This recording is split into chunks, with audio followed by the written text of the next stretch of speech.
अमूमन आपने बहुत सारी क्राइम की कहानियां पढ़ी होंगी, सुनी होंगी, लेकिन क्या कभी आपने सोचा है कि कोई एक सरंगी, सरफिरा, कातिल या साइको किलर जो कत्ल करने के लिए किसी और देश से फ्लाइट पकड़ के आता हो, कत्ल करता हो, अपना काम करता हो और फिर आखिरी फ्लाइट पकड़ के वापस अपने देश चला जाता हो। आज की कहानी कुछ ऐसी ही है। कहानी की शुरुआत होती है 2 अप्रैल 1985 1985 से। पाकिस्तान के मुल्तान में एक शख्स वसाया नाम का व्यक्ति अपने रिश्तेदारों से मिलने कराची पहुंचता है। कराची में उसे क्लिफ्टन इलाके में जाना था। ट्रेन लेट चल रही थी, इस वजह से लेट पहुंची, रात भी हो चुकी थी। तो वसाया ने सोचा कि इतनी रात को कहाँ जाएं, तो आसपास उन्होंने नज़र दौड़ाई तो बगल पास में ही एक ओवरब्रिज था। उस ओवरब्रिज के नीचे कुछ रोशनी वगैरह थी और कुछ लोग बैठे हुए थे, तो वो भी उस ओवरब्रिज की ओर चल पड़े। वहाँ कुछ अन्य लोग भी बैठे थे। वसाया भी वहीं बैठ गए। बैठे बैठे उन्हें भी नींद लग गई। अचानक वसाया को अपने सिर पर जोर से किसी चीज से मारने का एहसास हुआ। हड़बड़ाहट में उठा, सर पकड़ के बैठ गए और वहीं पे बेहोश होकर गिर पड़े।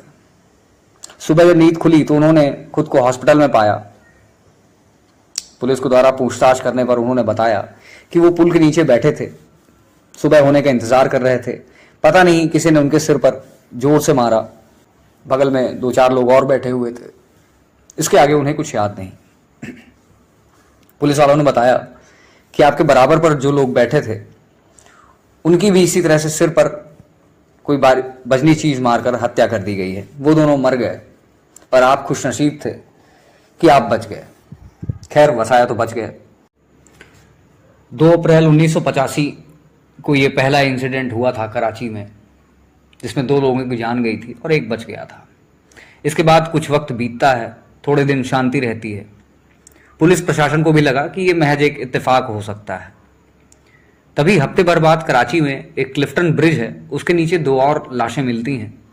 उनके सर पर भी इसी प्रकार से हमला किया गया था। धीरे धीरे समय बीतता गया। 21 अप्रैल की तारीख नज़दीक आई। 21 अप्रैल को सिटी स्टेशन पर एक साथ 3 लोगों की लाशें मिलती हैं। उनके भी सिर पर वही चोट के निशान। लाश को देखकर ऐसा लग रहा था कि किसी ने सिर पर कुछ बजनी चीज से मारा है। धीरे धीरे 24 अप्रैल तक लगभग 11 लाशें मिल चुकी थी। 11 की 11 लाशों पर एक जैसे निशान, एक जैसे चोट के निशान। अभी तक सरकार, पुलिस प्रशासन इन सब चीज़ों को, इन सारी मौतों को एक सामान्य चीज़ मान रहा था, क्योंकि ये सारी घटनाएं अलग अलग इलाकों में हो रही थी। मरने वालों में भी कोई खास व्यक्ति नहीं था, बल्कि गरीब, दबे कुचले लोग, झुग्गी झोपड़ी वाले, जो अपने रोजगार की तलाश में पाकिस्तान के अलग अलग शहरों से आए हुए थे। लेकिन इसके बाद, इन सब के बाद एक इंसिडेंट और हुआ, जिससे पुलिस प्रशासन, मीडिया के कान खड़े हो गए। एक इलाका है गोलीमार इलाका, कराची में, उसी के नज़दीक एक गांव है औलिया गांव। इस औलिया गांव में एक साथ 7 लोगों की मौत हो जाती है। 7 के सिर पर उसी तरीके से किसी वजनी चीज से हमला किया गया था। बात थी कि मरने वालों में एक छोटा मासूम बच्चा भी था। इत्तेफाक से इस परिवार में लगभग 8 लोग थे। शायद दूसरा बच्चा, जो सोते वक्त जमीन पर गिर गया और सोफे के नीचे चला गया, शायद इसी वजह से हमलावरों की नज़र उस पर नहीं गई। जब 7 लोगों की जान एक साथ गई तो पुलिस को लगा कि नहीं, कुछ तो है, इतना सारा इत्तेफाक नहीं हो सकता। जब उन्होंने 7 लाशों को देखा और पहले जो 11 लाशें मिल चुकी थी, उन सब में हमला करने का जो तरीका था एक जैसा ही था। पता चला कि जो 7 लोगों की लाशें मिली थी वो अपने घर में अलग अलग कमरे में सो रहे थे और उन सभी को सोते वक्त ही मारा गया था। खैर, लाशें मिलती गईं, गिनती बढ़ती गई। किसी को इस घटना के बारे में कुछ पता ही नहीं था कि आखिर चल क्या रहा था। इन 7 लाशों के एक साथ मिलने के बाद थोड़ी खबरें भी आईं। फिर पिछली मिली लाशों से जोड़कर देखा गया। तभी एक और इंसिडेंट इंतजार कर रहा था। वहां पर फेडरल बी नामक एरिया था, जहां पे मजदूरों की बस्ती थी। उस बस्ती का नाम था मूसा कॉलोनी। वहां पर रात को सो रहे एक साथ, हालांकि ये अब तक की सबसे बड़ी वारदात थी, ये इस घटनाक्रम में सबसे बड़ा घटनाक्रम था। एक साथ सो रहे 8 मजदूरों को मौत के घाट उतार दिया गया। 8 मजदूरों की एक साथ मौत, उससे पहले 7 मौतें, उससे पहले 11 मौतें। मामला पुलिस प्रशासन से होते हुए नेताओं के कान तक पहुंचा। वहां की असेंबलीज में भी बात गूंजने लगी कि आखिर ये हो क्या रहा है। सभी पॉलिटिकल फ्रंट्स और जियो पॉलिटिक्स के चलते बात वहीं खत्म हो गई, दबा दी गई। हालांकि ये सिलसिला 1985 से शुरू हुआ, 1986 में एंटर करता है। कत्ल का सिलसिला रुक ही नहीं रहा था। हर 5वें 6वें दिन अखबारों में ऐसी ही खबरें आती रहीं, लेकिन अब तक जो पुलिस द्वारा इन्वेस्टिगेशन की गई थी उससे पुलिस ने अंदाजा लगाया कि ये किसी सनकी या साइको किलर का ही काम हो सकता है। हालांकि पहले भी पाकिस्तान में कुछ इलाकों में सीरियल किलिंग की घटनाएं हुई थी, तो इन सब बातों को देखते हुए इन घटनाओं को भी उन पुरानी घटनाओं से जोड़ा जाने लगा। पुलिस की जांच भी ये कह रही थी कि कोई साइको किलर रात में आता है जो गरीबों को पाकिस्तान के दूर दराज इलाकों से आए हुए लोगों को मारता है और चला जाता है। बाकी उनके पास अन्य कोई जानकारी नहीं थी। पुलिस को लगा कि हत्यारा एक ही है और एक पर्सन ही है, एक ही आदमी है। ये सब चलता रहता है कि तभी इसके बाद एक इंसिडेंट और होता है, जिसके बाद पूरे घटनाक्रम में कातिल के बारे में पहली बार पता चलता है, पहली बार जानकारी मिलती है। 1985 लगभग जून जुलाई का समय था। कराची के साउथ जिले में बंस रोड पर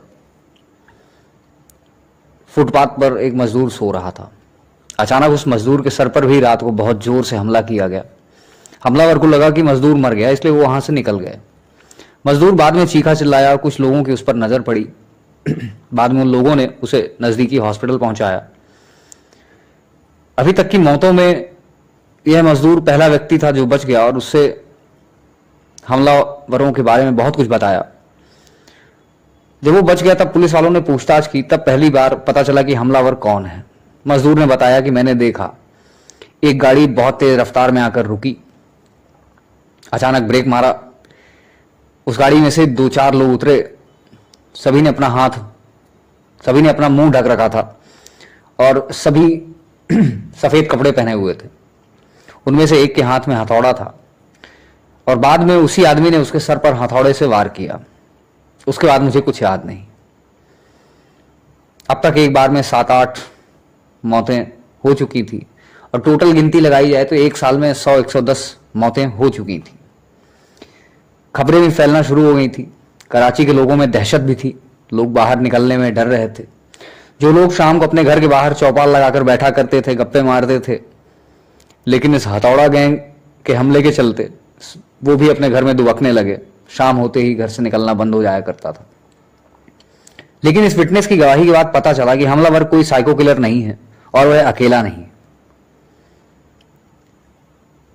इसके बयान से 2 चीजें पता चली कि जो भी आता है और जो मारता है वो रात 2 बजे से सुबह 5 बजे के बीच ही आता है और सभी कातिल एक बड़ी गाड़ी में आते हैं। और सबसे बड़ी बात कि उनके हाथ में हथौड़ा था। जब ये बात पता चली तो पाकिस्तानी मीडिया, अखबारों ने इस गुमनाम कातिल को एक नाम दिया, हथौड़ा गैंग। पुलिस को जब पता चला, पहले हैरान कर देने वाली बात कि कातिल का निशाना गरीब बस्ती वाले मजदूर और कातिल गाड़ी से आ रहा है। तो ऐसी स्थिति में पुलिस तो नाकाम रही हमलावरों को पकड़ पाने में। लेकिन फिर पुलिस महकमे ने डिसाइड किया कि ऐसे कातिल के साथ डील करने के लिए किसी आर्मी बैकग्राउंड का ऑफिसर को ही भेजा जाए तो ज़्यादा ठीक रहेगा। बाद में आर्मी बैकग्राउंड के 3 ऑफिसर की एक टीम बनाई गई जिसने पुलिस को ट्रेनिंग दी और उनमें से एक को टीम का लीडर बनाया गया। तफ्तीश फिर शुरू हुई। कत्ल अभी भी चलते ही जा रहे थे। इन्वेस्टिगेशन शुरू हुई। जांच करते करते एक नाम सामने आता है। उस समय पाकिस्तान में एक लीबिया की एक ऑर्गेनाइजेशन थी और उस लीबिया की ऑर्गेनाइजेशन के लिए जो शख्स काम करता था उसका नाम मुअम्मार था। उस वक्त पाकिस्तान और लीबिया के रिलेशन अच्छे नहीं थे। वजह यह थी कि जो कुछ अफगानिस्तान में चल रहा था रूस की वजह से, अमेरिका को पाकिस्तान का खूब सपोर्ट करना पड़ रहा था। अमेरिका की मजबूरी भी थी कि वो चाहता था कि रूस को अफगानिस्तान से बाहर किया जाए, क्योंकि दो सुपर पावर एक साथ रह नहीं सकते। अब अमेरिका अफगानिस्तान के उन लड़ाकों को जो रूस से लड़ रहे थे हथियार और पैसे देने लगा। उसी दौर में तालिबान को खड़ा किया गया रूस से लड़ने के लिए। ये सारी चीज़ें हो ही रही थी। अमेरिका के रिश्ते पाक से ठीक हो रहे थे। पाकिस्तान को भी फ़ायदा था कि अमेरिका से फंड मिलेगा, बहुत सारी चीज़ें बदलेंगी, इकोनॉमी का भी बूस्ट होगा। तो पाकिस्तान ने खुलकर अमेरिका का समर्थन करना शुरू किया। रूस इससे नाराज हो चुका था, लेकिन पाकिस्तान और अमेरिका की नज़दीकी पसंद लीबिया को नहीं आ रही थी। लीबिया का मानना था कि पाकिस्तान को as a Muslim country US का सपोर्ट नहीं करना चाहिए। पुलिस लगातार जांच कर रही थी कि आखिर ये हथौड़ा गैंग कौन है, क्यों करते हैं ये सारे लोग, क्यों हत्याएं कर रहे हैं, क्यों ऐसे कत्ल पे कत्ल करते जा रहे हैं। जांच में पुलिस को कई सारे इनपुट्स मिले वहाँ के इंटेलिजेंस एजेंसीज के द्वारा। तब उन्हें पता चला कि यहाँ जो ऑर्गेनाइजेशन है, जिसे पाक लीबिया बैंक, और इसी ऑर्गेनाइजेशन से जुड़ा एक शख्स था अम्मार, जो लीबिया का रहने वाला था और अक्सर कराची में ही रहता था। कराची लगभग आना जाना उसका हुआ करता था। तो कहीं ना कहीं वो अम्मार की वो गाड़ियां उन सभी इलाकों में, जब पुलिस ने कड़ियां जोड़ना शुरू की, तो अम्मार की उन सभी गाड़ियों की मौजूदगी उन इलाकों में मिलने लगी, उन क्राइम सीन में मिलने लगी, सबूत मिलना शुरू हो गए। अब पुलिस भी बेचैन थी कि कराची के ऐसे लोगों को लीबिया के लोग क्यों मारेंगे। पुलिस के पास भी कुछ जवाब नहीं था। सरकार तक बात पहुंचाई गई, पर सरकार की तरफ से भी हरी झंडी नहीं दी गई। फिर भी इन मौतों का सिलसिला जारी रहा, लेकिन पुलिस को तो रोकना ही था। सारे सबूत, मौका वारदात पर अम्मार की गाड़ियों की मौजूदगी। इसके बाद कराची पुलिस ने अम्मार को फॉलो करना शुरू किया, तो पता चला कि जिस दिन हथौड़ा गैंग ने कराची में वारदातों को अंजाम दिया, उस दिन अम्मार व उसके लोग कराची एयरपोर्ट पहुंचते थे और वहां से 2-3 लोग आते थे, और ये सारे पाकिस्तान ओरिजिन के ही होते थे जो लीबिया में रहकर काम किया करते थे। वो लोग आते और उस रात की जो आखिरी फ्लाइट होती या अर्ली मॉर्निंग की जो फ्लाइट होती, उससे वापस चले जाते।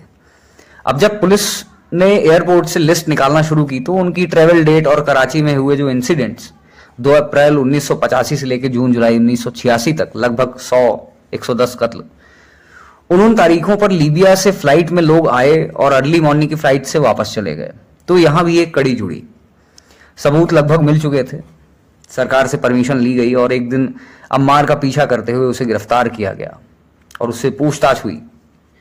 उसने अपने रिटन स्टेटमेंट में कहा कि हाँ, इन सभी लोगों को हम ही मार रहे थे, हमारे लोग ही पाकिस्तान आते थे और उन्हें मारकर चले जाते थे। वजह यह थी कि हमें पाकिस्तान और अमेरिका की करीबी पसंद नहीं थी, तो हम शहर को डिस्टर्ब करना चाहते। अम्मार ने आगे बताया कि इस मामले में वहां के खुफिया अधिकारी इंस्पेक्टर लतीफ उनकी मदद किया करते थे, लोगों को एयरपोर्ट से लाने में, एयरपोर्ट पहुंचाने में, सारा उनका वीजा, पासपोर्ट वगैरह सब कुछ। अम्मार ने स्वीकार किया कि पिछले 1 साल में जितनी भी मौतें हुई हैं उन सब के पीछे वही जिम्मेदार है। लेकिन जो अम्मार था वो पाकिस्तान कराची में डिप्लोमेट पासपोर्ट पर रहता था, जिस पर आप कार्रवाई कर नहीं सकते, और ना ही तब की पाकिस्तान गवर्नमेंट ये चाहती थी। हालांकि उसको अरेस्ट किया तो गया था। ये खबर लीबिया के एम्बेसी तक पहुंची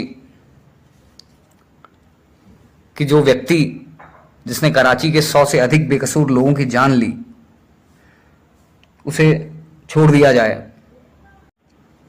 पाकिस्तान सरकार भी मजबूरीवश अम्मार को सिर्फ बैडमैन कहकर पाकिस्तान से लीबिया डिपोर्ट करवा दिया गया।